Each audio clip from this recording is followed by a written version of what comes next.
Yabantu Resources, Growth Café, a space to learn, reflect, and be inspired.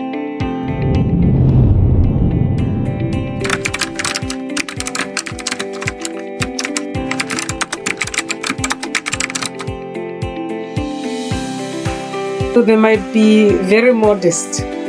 So we've got Charity, who's just going to do an intro, high-level intro in terms of their profiles, and we want to make sure that we get everything and we don't miss out anything. So you can go for it. Good afternoon. Oh, evening. Sorry. Yeah. So I must say, we have such exceptional people with us tonight, but I wouldn't even do the profile justice because time. Yes. Everything is time, so I tried to summarize it. But just to start off with Zukiswa Mandlana, she's a senior leader at City of Cape Town, more than 15 years of experience. She has done quite a lot. She has an MBA, postgrad in coaching, and undergrad qualification in environmental health. And she's also a certified change management practitioner. So many strengths too, couldn't summarize.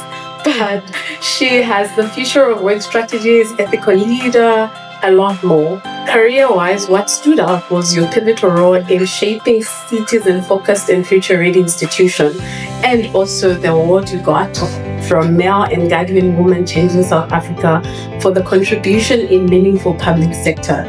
So that's just some of it, guys. You can share the profile. It's incredible. With that, we have Thegan and Govendor, an accomplished executive leader and coach. For most of us who have been at Fuga, we know the impact is hard. He's also been and had part of that. Undergrad in electrical engineering and advanced advanced certification in executive coaching, nuclear operation and plant management, quite a lot. His strengths also are in governance, they are in operational turnarounds, and also his experience spans from South Africa, the UK, Canada, and UAE. Some of the highlights from his career are also being a vice president at the nuclear power station, and he led the first non-US nuclear plant to achieve international accreditation. Also, he's a coach and advisor. So you guys were in good hands and it will be a jolly ride. Enjoy it. Thank you.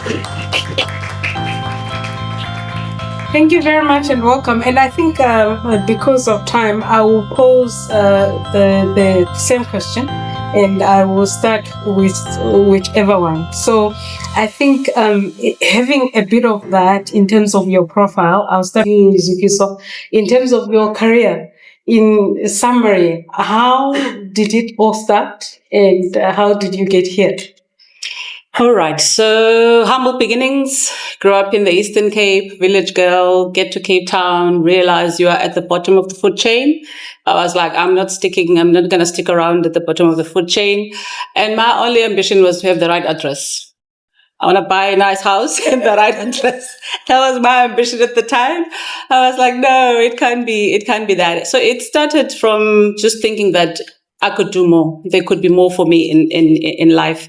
Undergrad degree was in environmental health. So the people that goes to the restaurants you go to make sure that the food you eat doesn't make you sick. The people that ensures that the air that you breathe, the quality of it is good. And I did that for 2 years and I realized, no, there must be more to life. So I've always been thirsty in terms of growth. And really at that time I started at the City of Cape Town. I did all the short courses they provided. Whatever was available, I was there for it. And I branched out into training and facilitation, owned a company that did the accredited training in project management, leadership. And then recession came, we didn't do well. And I went back to corporate and I was in the medical insurance industry for a while, on the part of change management, leadership development in that space called OD, organizational development. And then thought, I actually would like to do work that changes lives. Then got back to the City of Cape Town where I felt like I want to do purposeful work, but still grow. And so in the City of Cape Town, I led a department that does business improvement as well as innovation. I was a director there for 5 years for that role before I became an exec who now has a portfolio of community services centers. So the libraries, the clinics, the recreational facilities, all the sports facilities within Cape Town, city of Cape Town, I'm responsible. If you see a park that has no grass mowed, give me a call. Call me. That park needs to look perfect. When visitors do come from other provinces, they're like, how do you do it in Cape Town? It's because we love what we do. So the politicians are the face. I'm not a politician. So the politicians are the face of Cape Town. We're the backbone that makes it work. So I've got a team of about 6,000 staff members and a huge budget that I need to ensure that each year we spend it. We are actually judged according to how much we spend, not how much we save. So if you've got doesn't work like that. That's your taxes, though. Would you like us to just keep your rates? Like some of it back. Sorry about that. I'll get the mayor to talk to you about it. But for me, waking up every day and doing the job that I love and seeing the impact, whether it's in the services we provide in the clinics or libraries where we are able to have coding games, we're able to take our kids and ensure that they don't just go to the library to read. We've got book clubs, and our book clubs in our communities becomes therapy sessions. You've got youth that have nowhere else to go, but our library becomes the hub of where they can grow. I feel like, that's what I wanted in life. The nicer dress came as a bonus, but it was really just living a life of purpose. Oh, beautiful. Thank you. I'm a coach as well on the other side. So again, that's another way of just increasing in that purposeful life that I want to live by paying it forward. Beautiful. That's cool. Yeah. Thank you so much, Suki. I think, again, the same question is, how did you get here? What were the key points? Oh, you mean here? So I was born in Pietermaritzburg, got to Cape Town at a really young age. Started off in electronics, so worked at a company. I always had a greater sense of self than others thought. So I always thought I was due for a promotion, but I realized at that time and that age, a person of color was not really going to get into leadership. Mm-hmm. And I think that was my first lesson in terms of reading the room.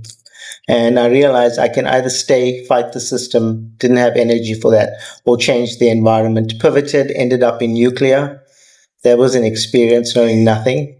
Within a few years, some great achievements. I was the first senior manager, I think, of color at that time. Yeah. Some crazy achievements with accreditation of the nuclear power plant, getting our nuclear pass rates up to 100%. Those were challenges that plagued the plant for 20 odd years. Quite a few other iterations, positions in between, including time in Canada.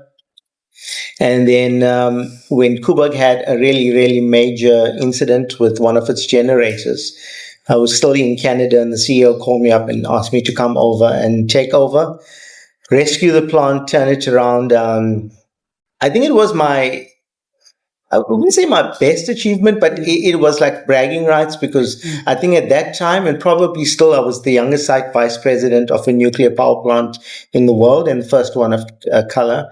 Massively daunting task. And glad to say when I left there in 2010, the plant was at its best performance in 25 years of its history.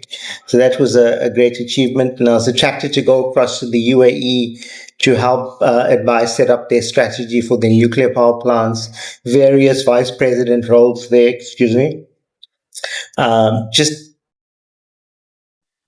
sidebar, it's at that time I realized just how much South Africans know and our ability to adapt and deliver in ambiguous situations.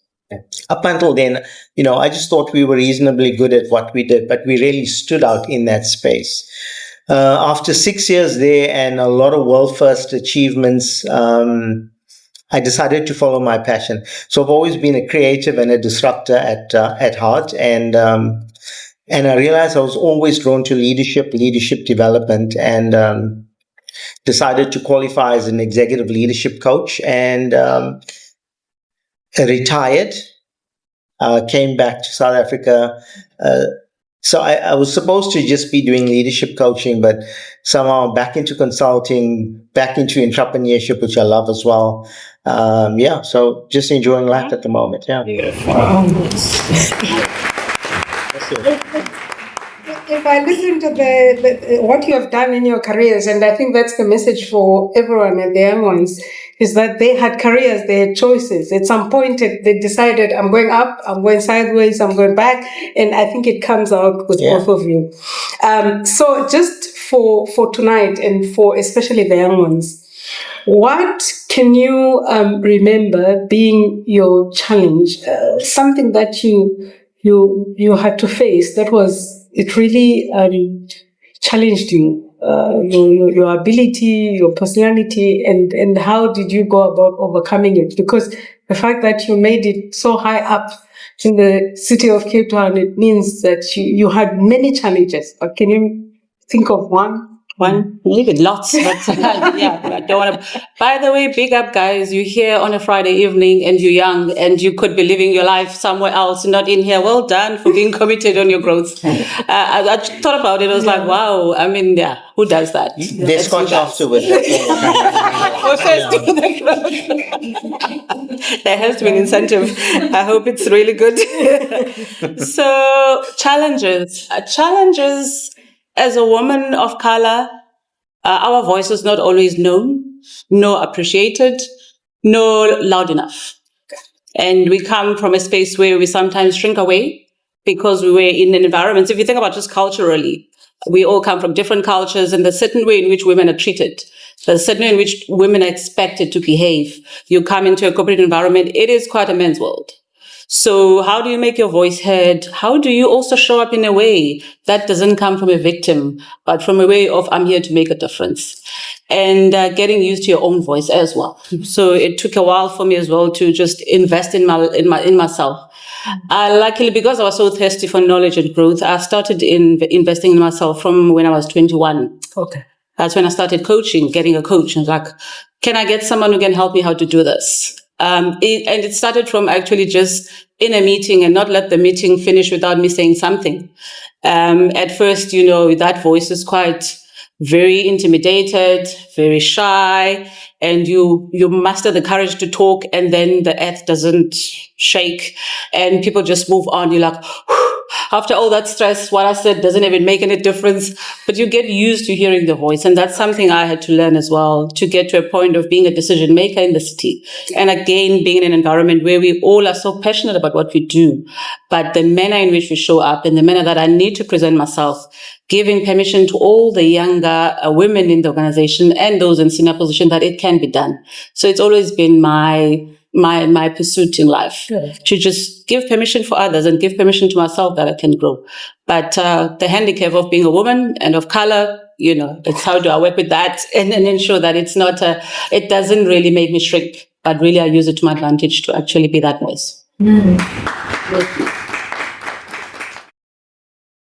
Again, of the many challenges, name one. Like the 3 a.m. Oh my word, we left through some stuff. I know there's just so many, but when you were asking the question, just 2 really stood out because I can literally visualize the time it happened. When I joined Coburg, right? So I knew nothing. When I say nothing, if you ask me what is a reactor, I would say yes. I mean, that's what I knew. And if for those of you that have spent time in, it's a whole different language. Yeah. It's so technical and so different that I could have been sitting I could have been sitting in France. I understood nothing. I went home and I lay in bed to sweat, and I thought, what did you do? You are in the space, you know nothing. It's the most daunting thing I've ever faced.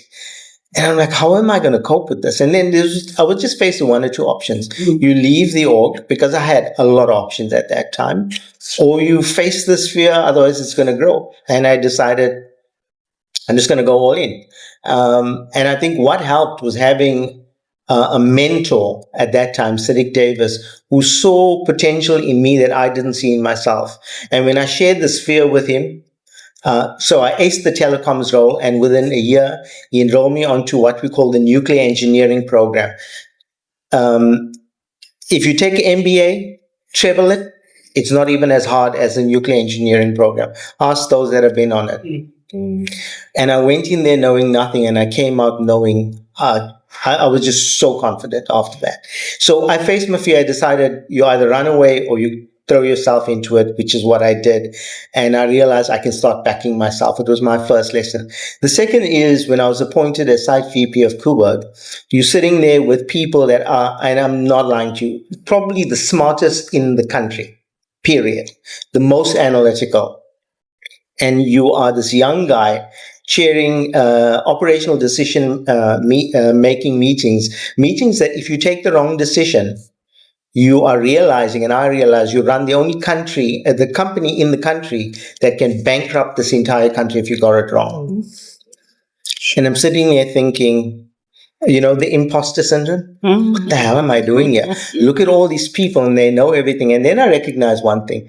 I was appointed for a certain skill set.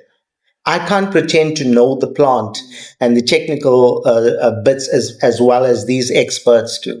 And I've got to own my ignorance and I've got to own my strength. And I verbalized it. I said to them, listen, guys, if I know 10% of everything of this plant, it's a lot.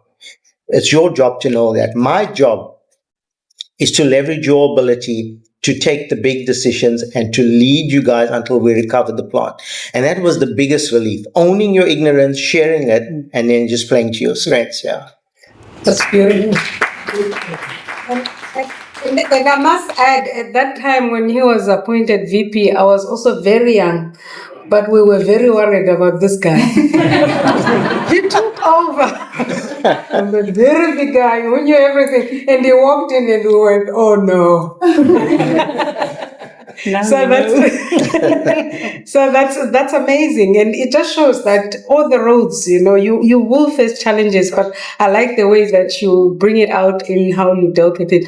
And then the second last question is, among everything you've said, it shows that at some point you were paying attention to your personal growth. So can you mention that you had a coach? You got somebody who coached you. Again, you also mentioned that you had a mentor. So how did you manage with your very busy jobs? How did you manage to make time for personal growth? I don't think it's making time for it. It's actually integrating it into who I am or who you are. I think earlier on, Louis talked about paying yourself. Part of paying yourself is investing in yourself. Yes, PPS, yes, everything else. But how much am I investing in me? And it comes from asking yourself certain questions. For instance, your decisions that you've made up to this point, the path you've chosen, who influenced you to do that?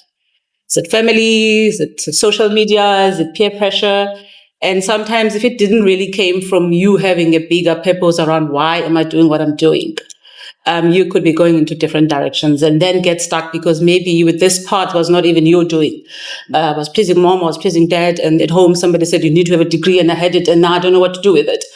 But so for me, personal growth and just investing in yourself includes growing yourself. And it starts with really self-awareness. What's really eating my energy? What's introducing anxiety into my nervous system? Why am I in certain spaces feel like I need to shrink myself and the way I show up? And then, and there's quite a lot then you can do with what you know. A bit of inventory is necessary. Okay. And you mentioned actually being vulnerable around, I suck at public speaking. Perhaps I need to invest in a little bit of that. The organizations we are in don't necessarily pay for that. You need to identify for yourself after you've done a little bit of, self-awareness and checking where do you need to grow. I love it. Again? I got radical thoughts and everything, but development for me is less a function of a weakness, but more a function of opportunity. And that's how, I've kind of managed myself. And it's immersive. And I'll talk about immersive and time versus investment right in a minute. But I think the most important thing for me is something I've seen with the many, many, many people I've managed. And you guys may be in that situation. Investment is not another degree. It's not another short course. It's not another program. It's like having a gun and you're adding more bullets to it, but you've shot nothing of worth. So for me, as an employer, as a business owner, as an executive, as a coach, I don't care what you have. I don't even care if you have a degree. If you can add value to my company and the company that we work for, then you are valuable. So it's about application of what you have before you acquire more of what you have. So if you are sitting there thinking you got 4 degrees and you're going to get an MBA and you expect to be promoted, if you work for me, your entitlement stuff will stay right where it needs to be at the door. Those that develop, whether you have a degree or not, is going to be a senior and promoted and differentiated from a salary perspective. So that's my view on it.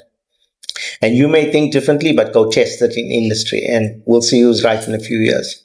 So for me at a personal level, I never subscribe to more education. I use what I call immersive development. I sought opportunities within the company to prove myself, to learn, and to be recognized. So as opposed to getting a degree where you're paying a lot of money, you're getting a piece of paper, but nobody knows about it. Fix a challenge. I remember my first time, for you guys know diesel 5-second start. It's the most critical thing from a nuclear safety point of view if you're in an accident condition. Within 1 week of qualifying, I didn't even know how to operate. I was going to fix this critical issue and I put my hand up and I walked out and I asked the first person, what is the diesel 5-second start?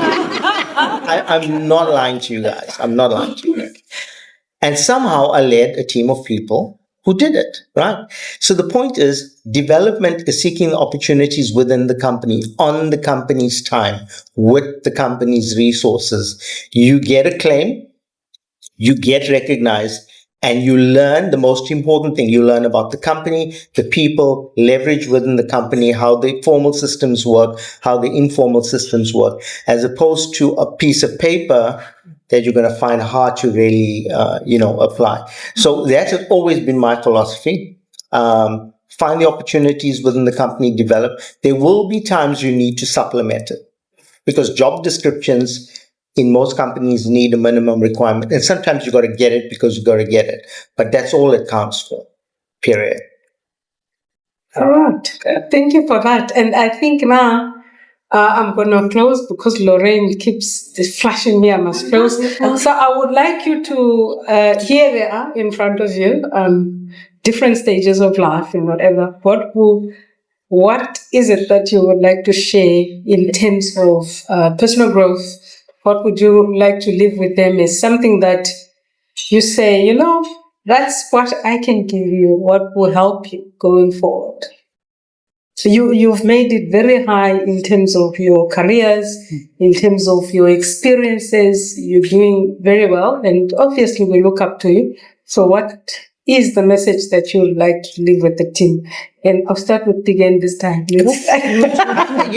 It's plain for me, and maybe I'm a little to the point.